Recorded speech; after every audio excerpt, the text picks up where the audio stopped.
నమస్తే, welcome to reflection news. నేను శర్మ. ఇంకా ఎప్పుడు ఎదుగుతావు రాహుల్? కాంగ్రెస్ అగ్రనేత హగ్ జోగ్పై బీజేపీ ఫైర్ అయింది. నరేంద్ర మోదీ గారు ప్రపంచంలో ఏ దేశానికి పోయినా లక్షల కోట్ల రూపాయలు పెట్టుబడి వచ్చుడే కాకుండా అనేకమైన ఒప్పందాలు చేసుకోవడమే కాకుండా మన భారతదేశ కీర్తి ప్రతిష్టలను పెంచుతున్నాడు. ఇది వాస్తవం, ప్రపంచానికి తెలుసు. కానీ తెలియంది ఎవరికి అంటే లెఫ్టిస్టు భావజాలం ఉన్నటువంటి వాళ్లకు కాంగ్రెస్ పార్టీ ప్రతిపక్ష నేత రాహుల్ గాంధీ మాత్రం తెలియదు. ఆయన వాళ్ళ కాంగ్రెస్కు సంబంధించినటువంటి జాతీయ సదస్సులో మాట్లాడుతూ నరేంద్ర మోదీ ఏమున్నా హగ్గులకు అంటే కౌగిలింతలకు మాత్రమే పరిమితం, ఏ దేశానికి పోయినా తెచ్చేది చేసేది ఏం లేదని విమర్శించారు.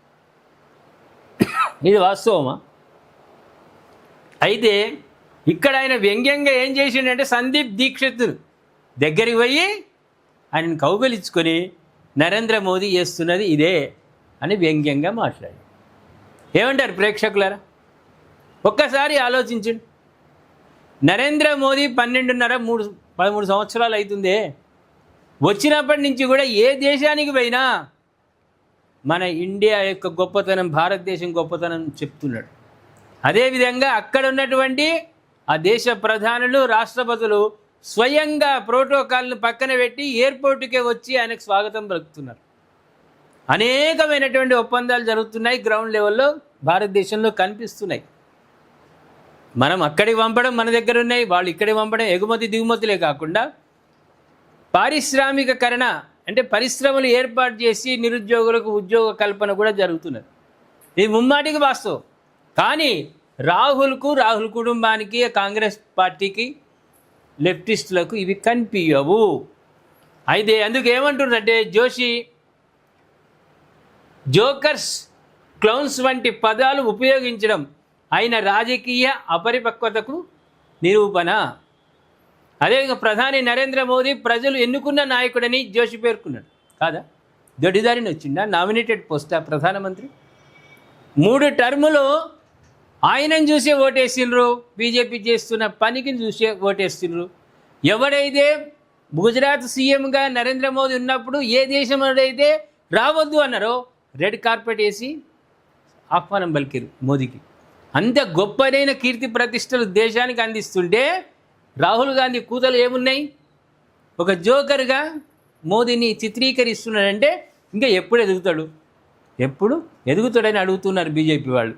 అయితే కేంద్ర మంత్రి గిరిరాజ్ సింగ్ కూడా రాహుల్ గాంధీపై తీవ్ర విమర్శలు చేసిండ్రు. ఆయన వ్యాఖ్యలు హద్దు దాటుతున్నాయని, రాహుల్ ప్రవర్తనపై సోనియా గాంధీ జోక్యం చేసుకోవాలని వ్యాఖ్యానించారు. వాళ్ళ తల్లి చేతుల నుంచి కూడా జారిపోయింది. సాక్షాత్తు పార్లమెంటులో ప్రింట్ కానటువంటి పుస్తకాన్ని పట్టుకుని హల్చల్ చేసినటువంటి వ్యక్తి ఇక ఏమంటే సోనియమ్మ ఏమంటే దాటిపోయిండు. అదేవిధంగా కేంద్ర మంత్రి సుకాంత్ మజుందార్ సైతం రాహుల్ వ్యాఖ్యలను తీవ్రంగా ఖండించారు. ప్రధాని మోదీ ఇటలీ ప్రధాని జార్జియా మెలోనీపై చేసిన వ్యాఖ్యలు రాజకీయ చర్చ స్థాయిని మరింత దిగజార్చాయని పేర్కొన్నాడు. ఇటలీ ప్రధాని మీద కూడా చేసిండట విమర్శలు. మన ప్రధానిని వ్యంగ్యంగా మాట్లాడుతూ ఇటలీ ప్రధాని మీద చేయడం వల్ల రాజకీయంగా ఇది తారాస్థాయికి చేరిపోయింది. ఏమంటారు ప్రేక్షకులారా? ఇంకా ఎదుగుదల అంటే వాడు హైట్ గాడు, రాహుల్ ఏం పొడుగ్గాడు. కానీ మెచ్యూరిటీ రావాలి. ఒక పార్టీకి, జాతీయ స్థాయి పార్టీకి అధ్యక్షుడిగా ఉన్నప్పుడు మాటల్లో కూడా పరిపక్వత కనిపించాలి.